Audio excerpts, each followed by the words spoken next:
dan apa pembahasan teologianya. Ini arti nama hakim-hakim. Dalam bahasa Ibrani dan Yunani, khususnya dalam bahasa Ibrani, kitab hakim-hakim disebut dengan istilah Shofetim. Saya ulangi sekali lagi.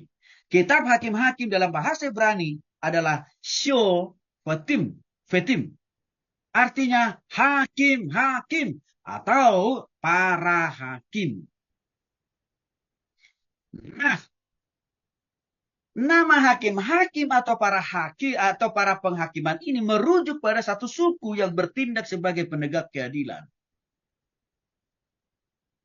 Bisa juga para hakim itu bukan hanya berguna untuk menghakimi orang yang bersalah, tapi juga hakim itu memiliki peran sebagai pemimpin rupanya, pengarah, pengajar. Bahkan para hakim-hakim itu juga bisa juga dia ditugaskan dalam bentuk fungsi sebagai pemimpin militer dalam Israel kuno. Jadi artinya apa? Peran hakim-hakim itu luas sebenarnya. Kalau secara umum kita pahami peran hakim itu hanya mengeksekusi ya. Apakah seseorang terdakwa terbukti melakukan pelanggaran itu.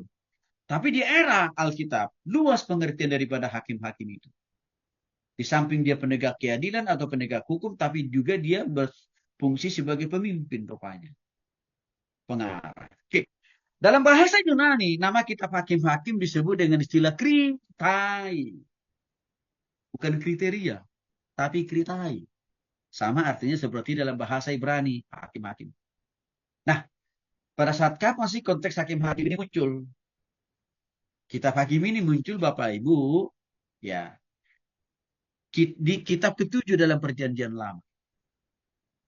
Ya, atau dalam bahasa Tanak Ibrani. Di mana kitab hakim-hakim ini sebenarnya menjelaskan panjang dan lebar, ya, periode setelah kematian Yosua. Nah, jadi di kitab hakim-hakim ini tidak lagi disinggung tentang Yosua, karena di kitab Yosua tadi sudah selesai itu. Nah, ini fasenya, apa yang dialami, apa yang terjadi dalam kehidupan orang Israel. Itu yang lebih banyak disinggung nanti di kitab hakim-hakim ini, saudara. Sampai akhirnya mereka dipimpin oleh Tuhan lewat sistem kerajaan.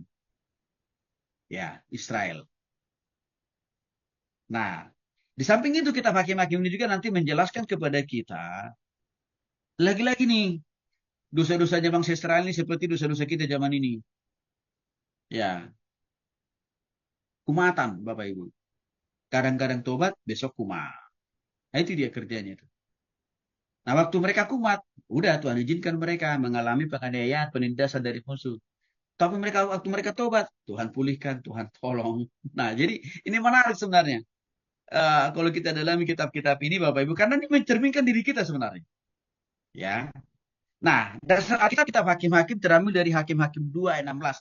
Maka Tuhan membangkitkan hakim-hakim yang menyelamatkan mereka dari tangan perampok itu. Artinya Tuhan memilih, mempercayakan, menetapkan para hakim untuk menjadi leader, menjadi pemimpin di kalangan orang Israel untuk menghindari mereka dari tekanan, penjajahan, intimidasi dari orang-orang lain, kira-kira begitu. Tapi disebut namanya hakim, hakim. Ya, siapa saja nama hakim-hakim itu nanti akan saya jelaskan lebih jauh. Di Hakim-Hakim pasal 2 ayat 18 sampai 19. Setiap kali Tuhan membangkitkan seorang hakim bagi mereka, Tuhan menyertai hakim itu dan menyelamatkan mereka dari tangan musuh mereka selama hakim itu hidup.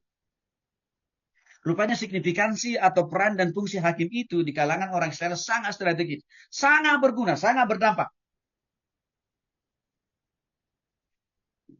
Apa dampaknya? Waktu hakim-hakim itu masih hidup, orang Israel taat, setia sama Tuhan. Itu dirasakan betul oleh Tuhan. Tetapi apabila hakim itu sudah meninggal, langsung kembali lagi ke lagu yang lama. Aku masih seperti yang dulu. Artinya kembali ke dosa yang lama. Karena tidak ada lagi hakim sebagai leader, sebagai pemimpin bagi bangsa Israel.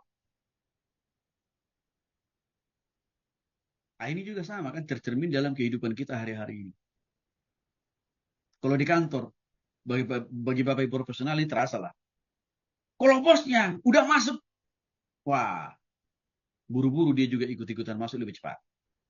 Tapi kalau bosnya nggak masuk kerja, wah hilang di telan badai. Gitu kan? Itu perilaku. Orang Israel zaman dulu juga tercermin dalam perilaku orang Kristen zaman sekarang. Contoh lain dalam berlalu lintas. Kalau hanya lampu merah yang bunyi nggak ada polisinya, apa yang kita lakukan? Sikat! Tetap terobos.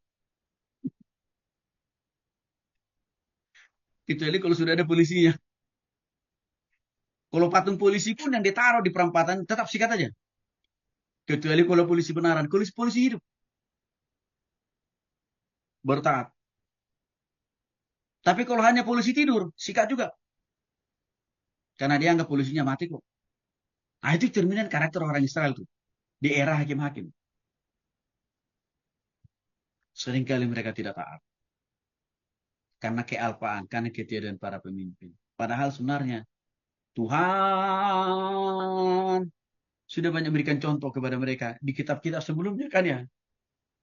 Harusnya engkau taat jangan melihat manusia.